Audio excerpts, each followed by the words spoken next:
Age is only a number. In Minnesota, it's number 1. Youth rules the day at the Granite Games. Things get interesting for the women down in South Africa while the team on top stays perfect. We look back at an exciting Saturday next on Game Central.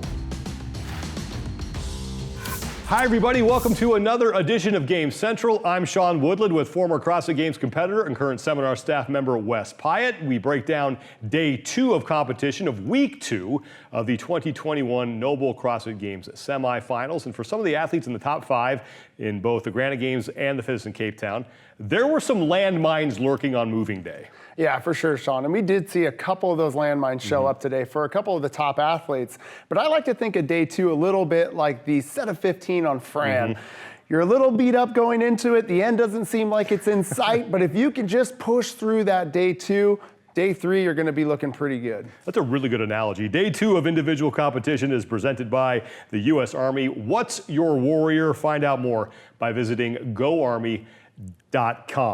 2 events were on tap for the individuals today at the Granite Games. Event number 3, the interval event that they had. Then event 4 had some handstand walking and some deficit handstand push-ups and up and back chipper there. Chase Ingram and Tommy Marquez are in Minnesota. They have been calling the action the past 2 days, and they have more on a day that was dominated by the youth in Minnesota.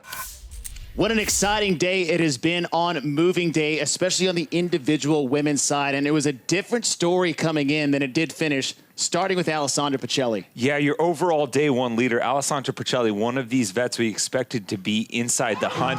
Tremendous performance on day 1, almost polar opposite on day number 2. She would lose her lead and a game spot almost immediately. But Christy Aramo O'Connell started the day in 12th.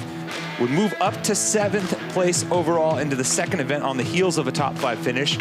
Another strong performance to close the day would move her up into 6th. She made up a ton of ground to keep her games hopes alive, but nobody would have a better day 2 than Mal O'Brien and Emma Cary. Mal O'Brien, after having maybe a slip up in the snatch, 3 consecutive event wins. Perfect on day number 2, absolutely blitzes the handstand walks, and the final event of the day, Emma Cary was close behind her on her heels, and these 2 teenagers showing exactly why there is so much hype around them, and so far they have answered the bell in live competition here at the Granite Games. Your standings after 4 events after the second day of competition. Mal O'Brien sits on top of the leaderboard at 356. Emma Cary just 12 points behind her, sitting in second, but Ariel Lowen, Nicole McGaney maintains that top 5 position, but Caroline Connors is now sitting on that 5th place cut line. Another consistent performance from the athlete out of CrossFit MF moves her up into the top 5, but really both races are extremely tight. Only 14 points separate 5th from 7th. Only 7 points separate 8th from 9th for the last chance qualifier. So everything is on the line going into this final day. One final day of competition, and we're starting to look like maybe the phrase changing of the guard could be on its way with 2 teenagers sitting on top of the leaderboard. We cannot wait for the 3rd and final day of competition here at the 2021 Granite Games. Thank you, Chase and Tommy. There were a lot of people who really wanted to watch the Granite Games because they wanted to see are Mal O'Brien and Emma Cary for real. Okay, that debate is done. They are absolutely for real, and they're actually now making legitimate cases as to why they should be considered as podium contenders when they get to the games. What they're doing is incredible. Absolutely. I mean, first of all, Sean, let's give it up for Emma for sticking out a little bit of adversity on day 1 and really pushing Mal. You could see on that event with the handstand push-ups that Mal was having to look over her shoulder a little bit because Emma was right on her heels. But wow, Mal O'Brien. This girl is a student of the sport, that is for sure. You can see on that event with the ring muscle-ups, hang cleans, burpees over the bar, that there were so many little things that this girl was doing that you see the veterans like Katrin Davidsdottir, Annie Thorsdottir, those kind of guys doing, where they're getting their burpees down first with the chest on the ground. I'm also loving the fire that she has. She's not willing to take some risks like we saw in that event where she's going unbroken on those handstand push-ups. She's kicking up onto the handstand walk just a little bit sooner than you would probably want to. This is going to be fun to watch tomorrow and hopefully in Madison pretty soon. Yeah, it has been nothing short again of incredible of what Emma Cary and Mal O'Brien are doing. On the men's side, things changed inside the top 5. Saxon Panchik, he is now your new overall leader by 13 points over Colten Mertens. More on him in a second. Chandler Smith is now in 3rd, but only 20 points separate him from 6th place Nick Matthew. Scott Tetlow is only a point up on Tim Paulson, and Paulson only leads Matthew by 9 points. So there's a lot that needs to be decided on day 3 on the men's side. You talked about momentum on day 1 and how that can carry over into day 2. Colten Mertens won the final event on day 1, and he rode that momentum and had a great day 2. Yeah, today was Colten's day, that is for sure. This guy looks unstoppable right now. But the one thing I'm looking to see is tomorrow, the events don't necessarily favor him as much as they did today. We saw that these events with handstand push-ups, handstand walks favor the shorter athletes, but tomorrow we've got some wall balls, we've got some rowing, and we've got some rope climbs, which are gonna favor the larger athletes. So we'll see how he does tomorrow going into those events. You mentioned some athletes who are moving the right way on the leaderboard. A couple people that we saw yesterday are moving the wrong way. Alessandra Pichelli, the overall leader on the women's side after 2 events, she is now outside of the top 5. And Anthony Davis, who had that incredible performance with the 340-pound snatch, he is now in 10th. Yeah, I mean, I would assume, Sean, that both of these athletes probably knew coming into day 2 that these weren't gonna necessarily be their best events that they were gonna have. So I'm expecting Alessandra tomorrow to actually make a little bit of a run, but I would be a little bit concerned about Anthony going into day 3 tomorrow. Yeah, he is definitely not moving the right way on the leaderboard, but guy snatched 340 in a competition. So hats off to you, Anthony, regardless of where you finish, man. That was incredible. On the team side of things, the overall leader is still the same as it was after day 1. Omnia, they have a commanding lead, 467 points to sit atop the overall leaderboard. I love it. They punch into the top 5 on day number 2. And at the end of day 1, we were standing here talking about, okay, what went wrong? Well, what went right today for them? Yeah, this is where I really love to see the teams come together, is when we get that worm pulled out. This is where you see the athletes and the teams that have worked together the most. And when they got to that worm DT, you really saw these guys come together. So with another worm workout tomorrow as well, I'm expecting this team to be in one of those top 5 spots.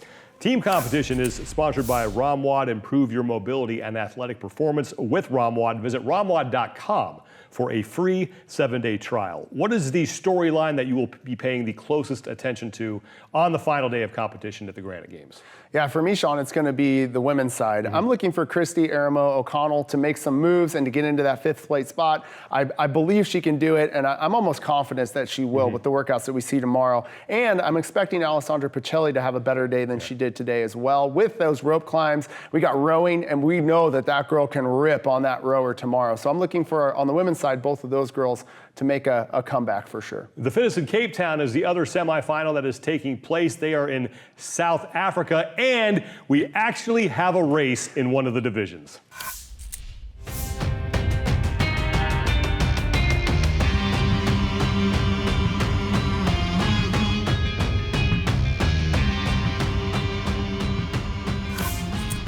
You said at the end of day 1 of competition at the Fittest in Cape Town, I just want to see a race. Okay, well, we went 1 for 3, and we have a race on the women's side now. Yeah, absolutely. And it really came down to maybe some gymnastics movements, but I really think it was maybe some second day jitters on that event floor with the women's side. Yeah, day 2 of individual competition is presented by the U.S. Army. What's your warrior? Visit goarmy.com to find out more. 3 events. It was a busy day at the Fittest in Cape Town today.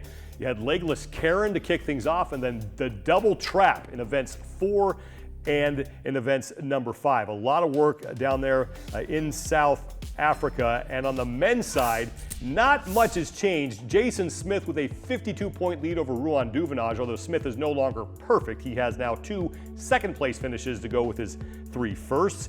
But on the women's side, things did change. Michelle Basnet is now your overall leader. Dina Swift falls down to 2nd. She is 32 points back of Michelle Basnet, and you said yesterday you wanted to see how Dina was going to handle all the challenges today. It may not have been that she ran into a weakness, but her strategy may have been a little bit off. Yeah, I think that Michelle said I didn't come down all this way for nothing, that's for sure.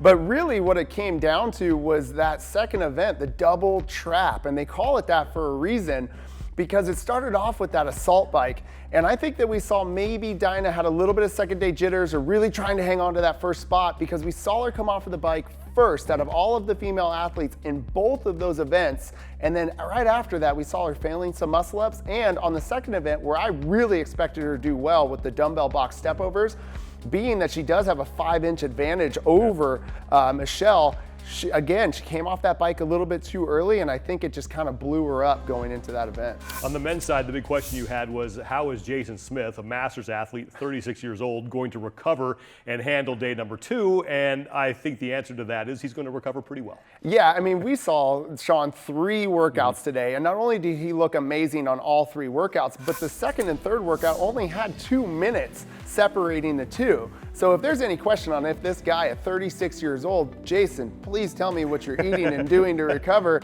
is gonna have a problem going into day 3, I don't see it happening.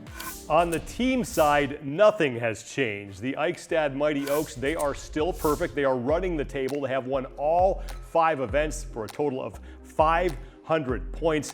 Safe to say they're going to the CrossFit Games, and we're going to learn a lot more about them when they get to Madison than we are in the Fittest in Cape Town. Yeah, absolutely. I mean, obviously, these guys are just dominating the competition down there in Africa, but that's really what it does come down to, Sean, right? Is how can they carry this momentum into Madison, Wisconsin against the big dogs in a couple months? Team competition is sponsored by Ramwad. Improve your mobility and athletic performance with Ramwad. Visit ramwad.com for a free 7-day trial. What will you be watching the closest in South Africa at the Fittest in Cape Town as we go into the final day of competition? For me, it's going to come down to event 6. Event 6 is going to favor one of the smaller athletes in Michelle, who, like I mentioned, is 5 inches shorter than Dina, and it's got handstand push-ups. We're looking at pistols, and that's going to favor her. But can Dina stay just close enough, because that final event, we've got thrusters and toes to bar, and then going into more bar work with some pull-ups and chest bars and bar muscle. Like, she has the opportunity to get it if she could just stay in the fight, and I think she can. So it's going to be a really exciting day 3 down in Africa. As we move through the semifinals, we move closer to the 2021 Noble CrossFit Games. Tickets are on sale now. You can go to games.crossfit.com for information on that. And if you'd like to volunteer and be part of everything behind the scenes, you can also get information on that at games.crossfit.com. Plenty still needs to be decided at both the Granite Games and the Fittest in Cape Town. You will be able to watch all the action live. Then Wes and I will be here to recap all of it at the end of the day tomorrow. Thank you so much, everybody, for watching. Get some rest and enjoy the final day of competition, because it's going to be a blast for Wes Pyatt. I'm Sean Woodland. We'll talk to you guys tomorrow.